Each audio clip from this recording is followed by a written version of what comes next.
नमस्कार। Maurya literature and politics में आपका स्वागत है। आज बात करेंगे छायावाद की स्तंभ कही जाने वाली और आधुनिक युग की मीरा मानी जाने वाली महादेवी वर्मा के बारे में। महादेवी वर्मा के व्यक्तित्व को जानने के लिए उनके जीवन को 5 भागों में बांटा जा सकता है, जैसे जीवनी, गद्य और पद्य रचनाएं, उल्लेखनीय सम्मान, वैवाहिक जीवन और महादेवी के बारे में रोचक जानकारियाँ अथवा उनकी विशेषताएं। महादेवी वर्मा का जन्म 26 मार्च 1907 को उत्तर प्रदेश के फर्रुखाबाद जिले में हुआ था। महादेवी के पिता बाबू गोविंद प्रसाद वर्मा और उनकी माता का नाम हेमरानी देवी था। महादेवी वर्मा की मृत्यु 11 सितंबर 1987 को इलाहाबाद अर्थात आज के प्रयाग में हुई थी। बाबू गोविंद के परिवार में लगभग 200 वर्षों के बाद किसी पुत्री का जन्म हुआ था। इससे खुश होकर उनके माता पिता ने घर की देवी मानते हुए उनका नाम महादेवी रखा था। उनके पिता श्री गोविंद प्रसाद वर्मा भागलपुर के एक कॉलेज में प्राध्यापक थे। उनकी माता हेमरानी देवी बहुत धर्मपरायण कर्मनिष्ठ महिला थीं। हेमरानी देवी विवाह के समय अपने साथ सिंहासनासीन अर्थात सिंहासन पर बैठे हुए भगवान की मूर्ति भी साथ में लाई थी। महादेवी वर्मा की सुमित्रानंदन पंत और सूर्यकांत त्रिपाठी निराला मानस बंधुओं में से थे। सूर्यकांत त्रिपाठी निराला से उनकी अधिक निकटता थी। उनकी कलाइयों पर महादेवी जी लगभग 40 वर्षों तक राखी बांधती रहीं। महादेवी के कविता संग्रह। महादेवी वर्मा के गद्य और पद्य रचनाएं। आपको बता दें गद्य और पद्य में क्या अंतर होता है। गद्य में पत्र, निबंध, कहानी, उपन्यास, संस्मरण, लेख आदि का रचना किया जाता है और पद्य में कविता, काव्य, गाने, भजन अर्थात गायन रूप में रचना की जाती है। तो निहार 1930 में, रश्मि 1932 में, नीरजा 1934 में और संध्या गीत 1936 में, दीप शिखा 1942 में, सप्तपर्णा 1959 में, प्रथम आयाम 1947 में, 1974 में, अग्निरेखा 1990 में प्रकाशित हुई थी।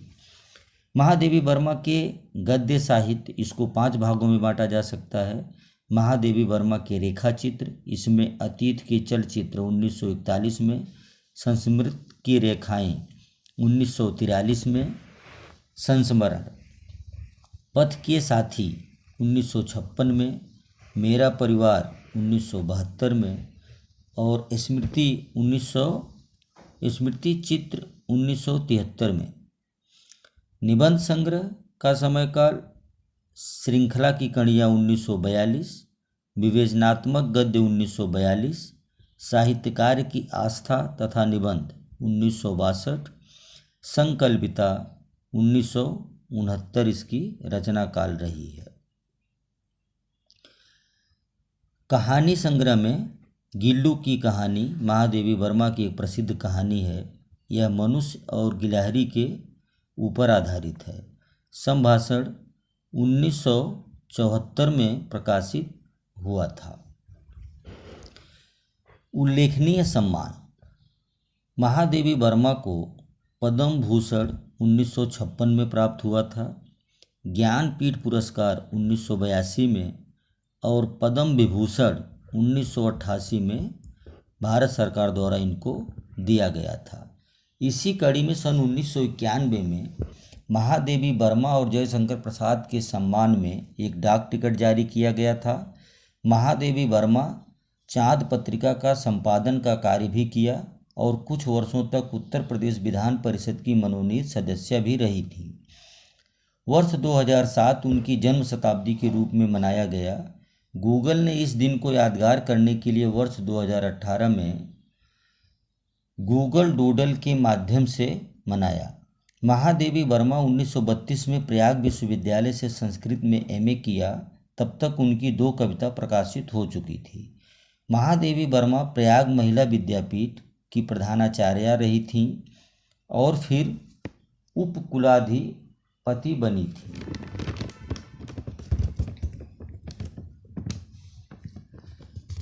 अब एक नज़र महादेवी वर्मा के वैवाहिक जीवन पर डालते हैं। श्री स्वरूप नारायण वर्मा से महादेवी वर्मा का विवाह सन 1916 में हुआ था। उस समय स्वरूप नारायण 10वीं कक्षा में पढ़ाई करते थे। आगे चलकर स्वरूप नारायण डॉक्टर बने और महादेवी वर्मा महान लेखिका बनी। कहा तो यह भी जाता है कि श्री स्वरूप नारायण वर्मा ने महादेवी के कहने पर भी दूसरा विवाह नहीं किया। महादेवी का जीवन एक सन्यासिनी का जीवन था। उन्होंने जीवन भर श्वेत वस्त्र धारण किया, तख्त पर सोईं और कभी भी शीशा नहीं देखा। महादेवी जी भारतीय स्वतंत्रता संग्राम में भाग लिया।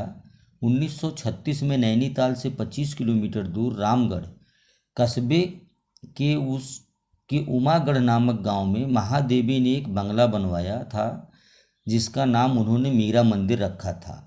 आजकल इस बंगले को महादेवी साहित्य संग्रहालय के नाम से जाना जाता है। महादेवी वर्मा के बारे में कुछ रोचक जानकारियाँ अथवा उनकी विशेषताएं इस प्रकार से हैं। महादेवी वर्मा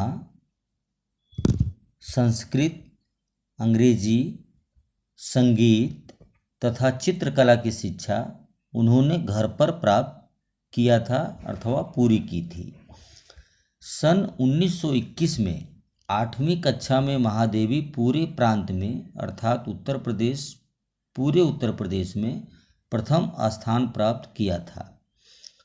उन्होंने जीवन भर श्वेत वस्त्र पहना, तख्त पर सोई और कभी भी शीशा नहीं देखा।